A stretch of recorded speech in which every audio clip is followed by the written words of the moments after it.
गौतम जी को एक आशीर्वाद स्वरूप एक बटोही यानी एक बर्तन दिया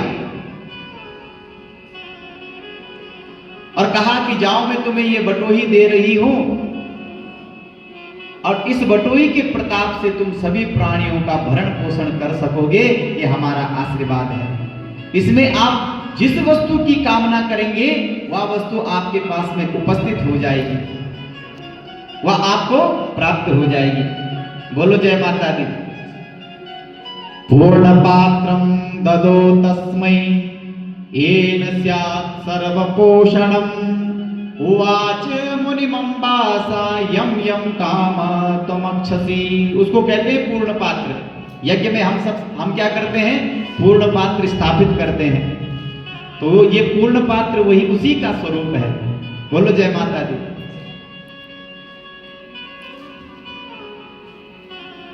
पूर्ण पात्र कैसा होना चाहिए?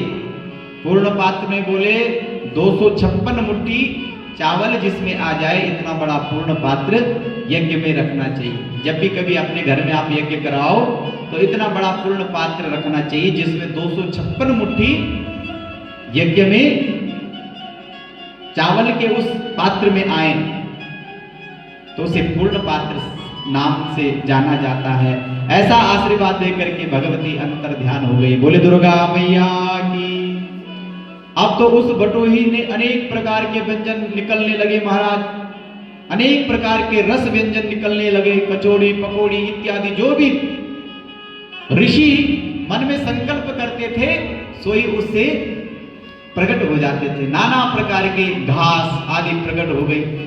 सभी लोग गौतम जी के आश्रम में अत्यंत प्रसन्नता के साथ में रहने लगे। देवराज इंद्र भी उनकी भूरी भूरी प्रशंसा करते, पवित्र स्थान भी बनवाया जहां सभी वर्ण के लोग वहां बैठ करके भक्ति भाव के साथ में उनका पूजन किया करते थे। एक दिन की बात है कि नारद जी महाराज गौतम जी के आश्रम में गए और उन्होंने गौतम जी की बड़ी प्रशंसा करी। अरे आप तो बड़े परम उपासक हो गायत्री मैया के। तो देवराज इंद्र भी आपके गुणों की खूब प्रशंसा करते हैं, किंतु गौतम जी की प्रशंसा ब्राह्मणों को अच्छी नहीं लगी और वह गौतम जी के उत्कर्ष को सह नहीं पाए। और तब वो सब मिलकर के ऐसा विचार करने लगे कि कुछ ऐसा करें कि जिससे इनका ये किया हुआ जितना भी कर्म है ये नष्ट हो जाए। तो ब्राह्मणों ने माया से एक गाय का निर्माण किया। बोलो जय माता दी। वह बहुत बूढ़ी थी और यज्ञशाला में प्रवेश कर रही थी और गौतम जी हूं ऐसा कहकर उच्चारण करके गाय को यज्ञशाला से बाहर करने लगे। गाय बूढ़ी थी इसलिए वह गिर करके मर गई, उसका प्राणांत हो गया। अब तो ब्राह्मणों ने मौका देखा और मौका देख करके महाराज सब ने मिलकर के फटकारते हुए कहने लगे, अरे गौतम जी आपने गाय की हत्या कर दी है। जब गौतम जी ने ध्यान लगा करके देखा कि ये सब ब्राह्मणों ने माया रची है तो वे सब समझ गए और उन्होंने ब्राह्मणों को श्राप दिया कि तुम सब गायत्री माता की उपासना से मुक्त हो जाओ और धर्म संबंधी सभी कर्मों से दूर हो जाओ। तो गौतम जी का श्राप लगते ही सब ब्राह्मण देव देवी की उपासना से, देवताओं की उपासना से दूर हो गए और वे सब पाखंड मत के अनुसार आचरण करने लगे। अब सभी ब्राह्मण पश्चाताप करते हुए गौतम जी की शरण में आए और उन्होंने गौतम जी से क्षमा याचना करी, हे महाराज जी हमसे गलती हो गई, हमें क्षमा करो।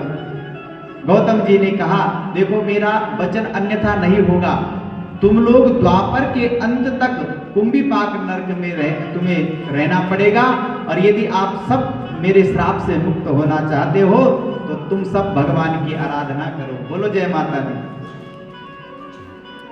फिर तुम लोग पृथ्वी पर जन्म लोगे और तुम्हारे पाप का प्रायश्चित होगा। ऐसा कहकर के गौतम जी ने अपने आश्रम के सभी ब्राह्मणों को विदा किया और जब भगवान कृष्ण अपनी लीला समेट करके वैकुंठ धाम चले गए तब पृथ्वी पर कलिकाल का अवतरण हो गया। ब्राह्मणों ने भी कुंभीपाक नरक से निकल करके पृथ्वी पर जन्म लिया और वे ब्राह्मण तीनों काल में संध्या नहीं करते, जो ब्राह्मण 3 काल में संध्या नहीं करते, न गायत्री का जप करते हैं, ना ही वो वेदों के प्रति अपनी श्रद्धा रखते हैं, न अग्निहोत्र करते हैं, तथा पाखंड का जो अनुसरण करते हैं, ये वही ब्राह्मण है जिनको गौतम ऋषि ने श्राप दिया है। बोलो जय माता दी। वे कहते हैं, इसलिए राजन, आत्म कल्याण की जिसकी भावना हो, प्रत्येक मनुष्य भगवान की उपासना अवश्य उसको करनी चाहिए। तो जो वेद का अध्ययन नहीं करता, शास्त्रोचित बातें नहीं करता, अनाप शनाप जो बोलता है, और ब्राह्मण होकर के अगर वो ब्राह्मण का कर्म नहीं कर रहा है, समझो उसके ऊपर गौतम ऋषि का श्राप अभी तक हावी है। बोलो जय माता दी। शांति से आप लोग एक जगह बैठ जाइए। यहाँ मत ले जाओ बेटा कुर्सी, यहाँ लोग कैसे देखेंगे यहाँ से। गोविंद मेरो है, गोपाल मेरो है, गोविंद मेरो है, गोपाल मेरो है, गोविंद मेरो है, गोपाल मेरो है, गोविंद मेरो है, गोपाल मेरो है।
बोले वृंदा।